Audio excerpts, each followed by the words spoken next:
Oi, pessoal! Nessa nossa conversa de hoje, a gente vai mergulhar numa questão lá do primeiro século que, olha, parece que foi escrita ontem. Como é que o apóstolo Paulo orientou os cristãos de Tessalônica a lidar com boatos, com o que a gente hoje chamaria de fake news, sobre o fim do mundo? Vamos ver isso juntos? Bom, para a gente entender o que Paulo estava falando, a gente precisa se transportar para lá, para Tessalônica Antiga. Pensa só, era uma comunidade vivendo sob uma perseguição muito intensa. O medo, sabe, era algo constante no ar. E esse cenário de sofrimento era, assim, o terreno ideal para a ansiedade crescer. E, claro, para os boatos sobre o fim dos tempos se espalharem com força total. E foi exatamente isso que aconteceu. Esse clima todo de medo, de aflição, acabou fazendo com que os cristãos de lá começassem a acreditar em uns rumores, boatos de que o tal Dia do Senhor, aquele tempo de julgamento, já tinha começado. Eles olhavam para o sofrimento deles e pensavam: é isso, já começou, o fim do mundo está acontecendo agora. Então, aí a gente chega no coração do problema. O pânico que tomou conta da comunidade não era uma coisa vaga, não. Ele estava sendo alimentado por informações falsas bem específicas que corriam soltas por lá. Era de fato uma crise de desinformação, e das grandes. E essa desinformação vinha por três caminhos diferentes. Primeiro, umas profecias falsas, gente dizendo que estava falando em nome de Deus. Segundo, os boatos de boca a boca, né? Uma história que ia sendo distorcida a cada pessoa que contava.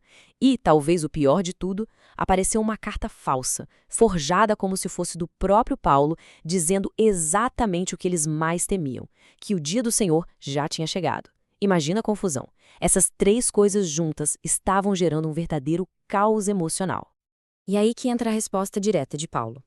Ele chega e, antes de mais nada, pede calma. É como se ele dissesse: gente, por favor, respirem fundo. Não se deixem levar por qualquer coisa que vocês ouvem.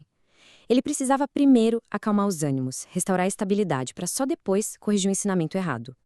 Agora, o que é mais interessante é a solução que o Paulo apresenta. Ele não só fala isso aí é mentira e pronto, não. Ele oferece um antídoto, o conhecimento.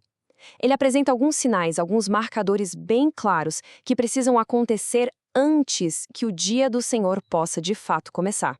A lógica dele é a seguinte: ele estabelece uma sequência de eventos, uma ordem. Ele diz que, primeiro, vai ter que acontecer uma grande rebelião religiosa, a chamada apostasia.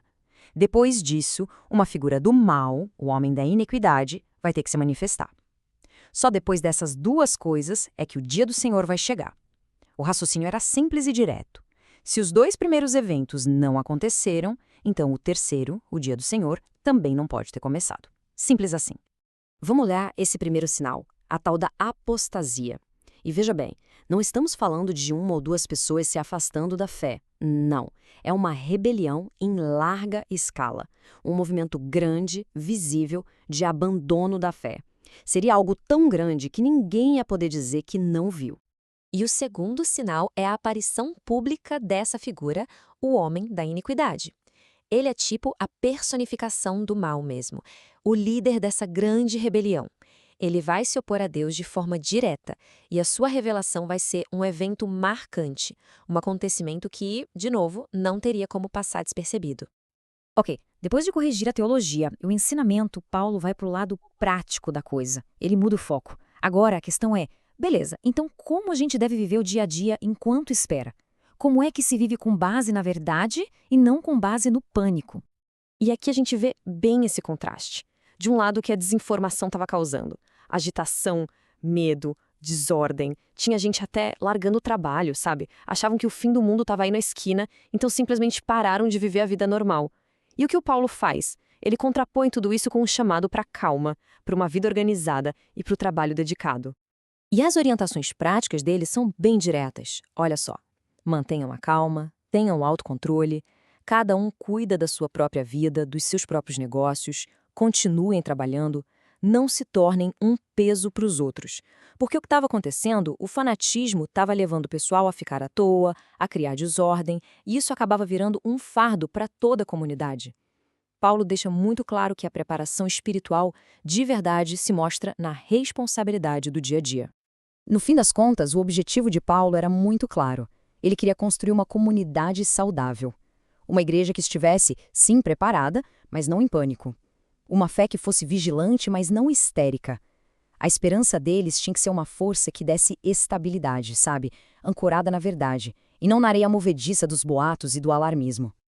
Então, resumindo tudo, os cuidados que Paulo recomendou eram tanto de conhecimento quanto de atitude. Primeiro de tudo, não entrar em pânico. Segundo, sempre analisar de onde vem a informação. Terceiro, entender que existe uma ordem certa para os eventos acontecerem. E por último, mas não menos importante, viver uma vida tranquila, organizada e produtiva, cuidando das responsabilidades de cada dia. E tudo isso deixa a gente com uma pergunta para pensar.